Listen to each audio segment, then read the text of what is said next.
Una manera de ver la curva de aprendizaje es en estos micrometrajes en los que creé 10, pero sin un guión específico, pues inventamos 10 historias que durarían menos de un minuto. Al venir de un cortometraje de 15 minutos, decidí hacer cosas de un minuto, intentar trabajarlas mejor, ya sea en iluminación, en estética y en cuanto a configuración de cámara. Vale, primero podríamos decir que el gran error es trabajar en una localización donde no tienes permiso y tener que hacer las cosas muy rápido. Ser 3 personas para grabar un minuto, 15-20 planos, poner la iluminación rápido y corriendo, utilizar humo sin dejar que se estabilice y entonces parecer que sea un sitio donde se está fumando, pero sobre todo trabajar en un sitio donde no tienes permiso y estar todo el rato pendiente y te dejen sin grabar. En este quizá el problema que tuve y el error que cometí es querer poner demasiadas fuentes de luz en las que no controlaba ninguna, era un espacio muy grande que iluminar y por eso la mayoría de planos están sobreexpuestos. Intenté colocar luces para que todo estuviera iluminado, pero al final lo que hice es sobreiluminar y quemar muchas de las imágenes porque no tenía ningún control sobre ellas. El problema que tuve en 3 es, aparte de que era la segunda vez que tocaba DaVinci, no tenía ni idea,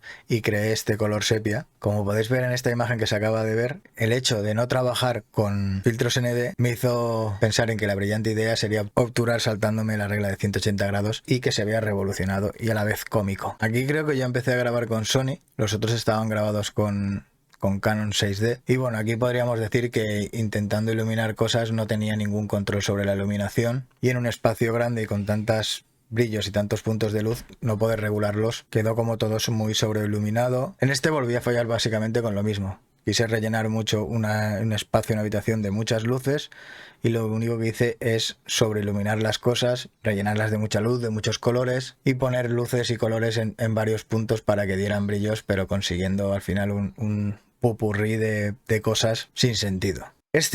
A pesar de volver a grabar en un sitio tan grande, llegué a conseguir como la parte esta que estamos dentro de como una furgoneta y empezando a practicar con diferentes perfiles de imagen de la Sony, un look de estos descargables, y ya empezaba a entender un poco más el DaVinci, conseguí crear un look Tilan Orange, podríamos decir, que quedó bastante curioso. Entonces era ya cuando empezaba a comprender el DaVinci, el color y los perfiles de imagen. En este que vamos a ver aquí me pasó una cosa bastante rara. Este lo grabé con la Sony A6300 y tuve la suerte, básicamente de casualidad, de que como estaba en un sitio con la sombra y estaba bastante la luz bastante controlada, al sobreexponer bien los dos pasos en S-Log 8 bits 420 de una Sony, cuando llegué a casa, menos en las partes estas que se ve que hay mucho grano dentro del túnel, cuando llegué a casa y le hice el centralizado del S-Log, vi que la imagen se veía bastante diferente a todas las cosas que había hecho antes y no comprendía el porqué. Estaba viendo como que, diciéndolo vulgarmente, había como mucha cantidad de colores o de tonalidades de colores, las sombras se veían bastante bien y al final lo que conseguí es darle rango dinámico a la cámara que nunca se lo había dado. Y al final lo que había conseguido era, pues a lo mejor ganar un paso o dos pasos de rango dinámico en el que nunca lo había conseguido con esa cámara y tenía como un look bastante especial. Pero en el siguiente cometí un error muy grave. Volver a trabajar con ese look, esta vez con la Sony A7S1. Intenté forzarlo todo para ganar lo que había ganado en el anterior. Pero el problema es que al sobreexponer dos pasos y no tener un monitor con false color para ver dónde estaban las pieles y dónde estaba la sobreexposición, acabé quemando muchos planos. Y el problema de trabajar con esa configuración en ese lock en 8 bits es que al tener que sobreexponer los dos pasos para no tener grano, tienes que tener mucho cuidado en esa sobreexposición porque al final vas a quemar las altas luces.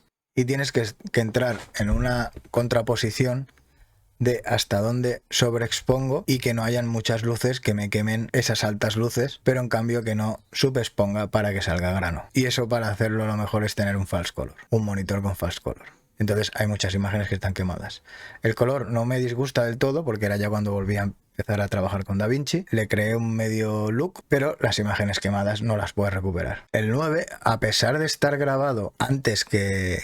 porque por grabación hicimos... Por ejemplo, el 9 estuvo grabado antes que a lo mejor el 6 o el 7. Con solo un punto de luz y otra vez con DaVinci, creo que esta vez no grabé en ese log. Esta vez estaba grabando con otro perfil de imagen. Pero después de trabajar un poco en color, conseguí darle una imagen que me acababa gustando, el look que le creaba la escena. Porque sí que es verdad que de saque todo se veía muy naranja, muy cálido, porque estaba utilizando un tungsteno y como seguramente no había graduado bien el balance de blancos, todo se veía naranja. Pero con DaVinci conseguí restarle todo eso, quedará una imagen bastante curiosa al final en este microfilm.